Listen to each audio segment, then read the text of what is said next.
পরে নবী বলেন, যদি মুখ ফিরাইয়া নাও আল্লাহর বিধান থেকে, ফাইন্নী আখাফু আলাইকুম আযাবা ইয়াউমিন কাবীর, তাহলে আমি আল্লাহর পক্ষ থেকে তোমাদের জন্য কিয়ামতের ময়দানের কঠিন আযাবের ভয় করছি।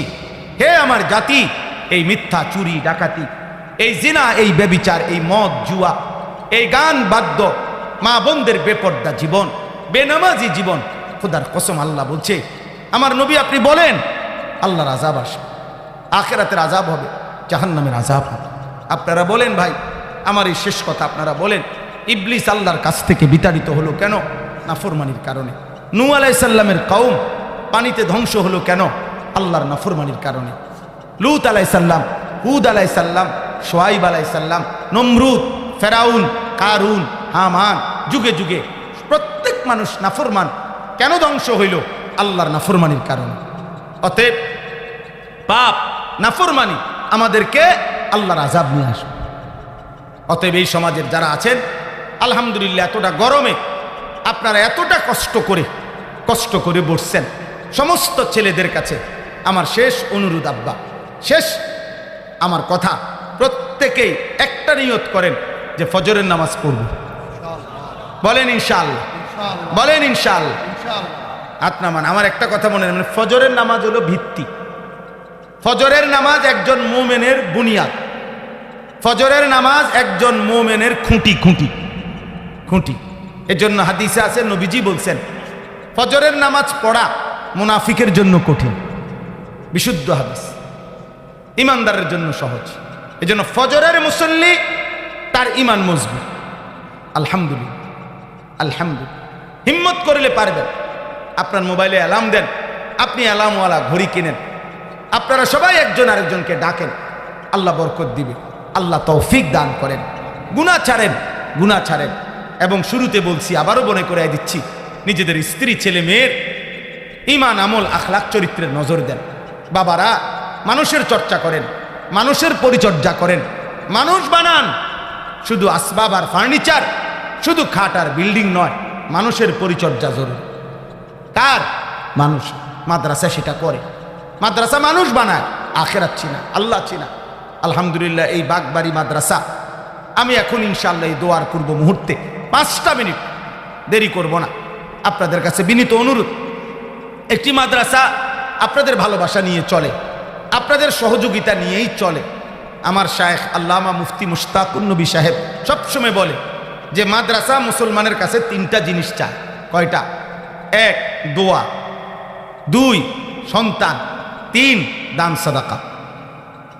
এই 3টি জিনিস হযরত বলে, 3টি জিনিস দিয়ে যদি কেউ মাদ্রাসার সাথে সম্পর্ক রাখে, আশা করা যায় হাসরের ময়দানে মাদ্রাসাওয়ালারা ওই লোকটাকে মাদ্রাসাওয়ালাদের সাথে ডেকে নিবে। বলবে, আঙ্কেল এদিকে আসেন, আপনি আমগুলোকে দাঁড়া, আমরা চিনতাম, আপনি আমগো মাদ্রাসায় আসতেন, দান করতেন, সাদাকা করতেন, খোঁজখবর নিতেন।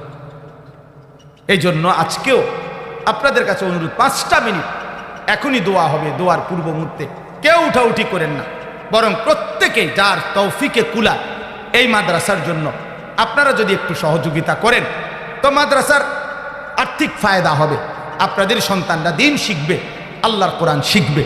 আমি অনুরোধ করছি, লম্বা সময় কালেকশন করা আমার পক্ষে সম্ভব না, আমি পারিও না। প্রিয় ভাই, এই কথাটা বলার জন্য আল্লাহ নবী চোখের পানি ফেলে দিছে। আর আবু বকর সিদ্দিককে বলছে, আবু বকর খোদার কসম, শাইয়াবাতনি হুদ।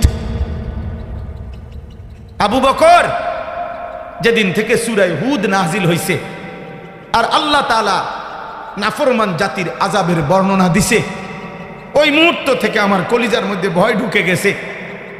আমার কওম, আমার উম্মত যদি এই পাপগুলো করে, আল্লাহর আযাব যদি তাদেরকে ধ্বংস করে দেয়, আমার উম্মতের পেরেশানি আমারে বুড়া বানায় দিছে। শাইয়াবাতনি হুদ, এ নবীজি বলছে, আবু বকর সূরা হুদ আমারে বুড়া বানায় ফেলছে। সূরা হুদ আমারে কি বানাইছে? মানে আমার কওম যদি জিনা করে কি হবে তাদের পরিণতি, আমার কওম যদি ওজনে কম দেয় কি হবে তাদের পরিণতি, আমার কওম যদি পুরুষে পুরুষে অপকর্ম করে কি হবে তাদের পরিণতি, আমার কওম যদি রাহাজানি করে। ওইখানে আছে শুআয়ব আলাইহিস সালামের কওম রাস্তার থেকে মানুষকে ছিনতাই করত, মানুষের সম্পদ লুণ্ঠন করে রেখে দিত। শুআইব আলাইহিস সালামের কওম প্রত্যেকটা নাফরমান ওজনে কম দিত। লূত আলাইহিস সালামের কওম নারীদেরকে ছেড়ে পুরুষের সাথে অপকর্ম করত। এইভাবে নাফরমানি করত। দিবা নিশি নাচ গান উল্লাস, হারাম রোজগার, এটাই জীবনের তৃপ্তি, এটাই জীবন। দাদার হায়াত শেষ এই রঙে রঙে, বাপের হায়াত শেষ এই রঙে রঙে, ফুতের হায়াত শেষ করতে আছে হারামে হারামে হারামে। বাহ বাহ। অথচ আল্লাহর নাফরমানিত করছে, মনে করতেছে আজকে 70 বছর তো এমনি চলতে আছি, কিচ্ছু হয় না। আজকে 90 বছর তো আমগো ফ্যামিলি বাটপাড়ির উপরে চলতে আছে, সুদের উপরে, কিচ্ছু তো হয়েছে না। আরে বেটা 70 বছর তো বেশি টাইম না। 950 বছর যেই জাতিকে আল্লাহ নাফরমানির সুযোগ দিছে, এরপরে ধ্বংস করছে, তো 950 বছর হয়ে গেছে। নূহ আলাইহিস সালামের কওমকে ধ্বংস করছে কত বছর পরে? তো নাফরমানি করছে কত বছর? হিসাবটা বুঝছেন নি?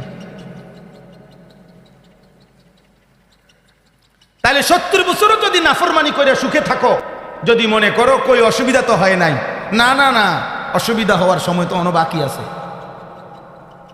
90 বছর পরে, 100 বছর পরেও তো বেশি দিন না। কারণ আল্লাহ তো 950 বছরও নাফরমান জাতিকে দুনিয়া ভোগ করতে দিছে, কিন্তু 950 বছর পরে হইলেও তো আল্লাহ কি করে দিছে?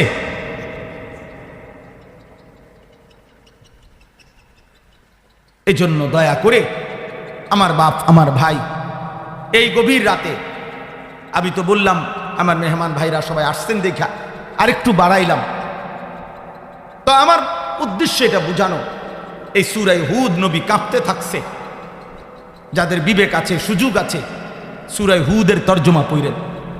তাফসিরে তাওজিহুল কোরআন বাংলা অনুবাদ আছে 3 খণ্ডে, খুব সুন্দর বই, কিতাব, কোরআনের তাফসির। বর্তমান বাংলাদেশে বাংলা ভাষায় কোরআনুল কারীমের বাংলা অনুবাদ সবচেয়ে সুন্দর এই কিতাব, তাফসিরে তাওজিহুল কোরআন। অনলাইনে সার্চ করলেও আপনি পাবেন। এই তো 1300-1400 টাকা হবে দাম। কিনে নিলে, তর্জমা পড়লে, অনুবাদ পড়লে কলিজা ঠান্ডা হয়ে যাবে, হৃদয়ে ভাবনা আসবে যে নবীজির চুল বুড়া হয়ে গেছে, চুল পাকা ধরে গেছে আযাবের ভয়ে। কিসের আযাব? কওম নিজের উম্মতের আযাবে। আমার আব্বা, অতএব আমি আপনাদের কাছে এটাই বলতে চাই। এবার তর্জমাটুকু শুনেন। সূরা হুদের শুরু দিয়া আল্লাহ তাআলা বলেন আলিফ লাম রা। এই 3টি অক্ষর কোরআনুল কারীমের মুজিজা। কোরআনুল কারীমের 29টি সূরার শুরুতে এরকম কিছু অক্ষর আছে। কোথাও 1 অক্ষর, 2 অক্ষর, 3 অক্ষর, 4 অক্ষর, 5 অক্ষর, যেগুলো আল্লাহ তাআলা নবীজি সাল্লাল্লাহু আলাইহি সাল্লামের সাথে তার অর্থ বলে, ব্যাখ্যা বলে রেখে দিয়েছেন। বলছে বন্ধু, আপনি আর কোনোদিন কাউকে বলবেন না, এই শব্দগুলোর তর্জমা ব্যাখ্যা আমি জানি আর আপনি জানেন। তো আপনি কাউকে, অনুগত অবাধ্য কাউরে বলবেন না, মানে আপনার সাহাবাদেরকেও না, বেঈমানদেরকেও না। কেন? এইটা আমার মুজিজা। কিয়ামত পর্যন্ত আমি কোরআন চ্যালেঞ্জ দিয়ে রাখলাম, যদি কিয়ামত ইসরাফিলের ফুঁড় দিনও কেউ বলে কোরআন মানুষের বানানো, তাইলে বেঈমান তুই ব্যাখ্যা করে দে এই অক্ষরগুলোর ব্যাখ্যা কি।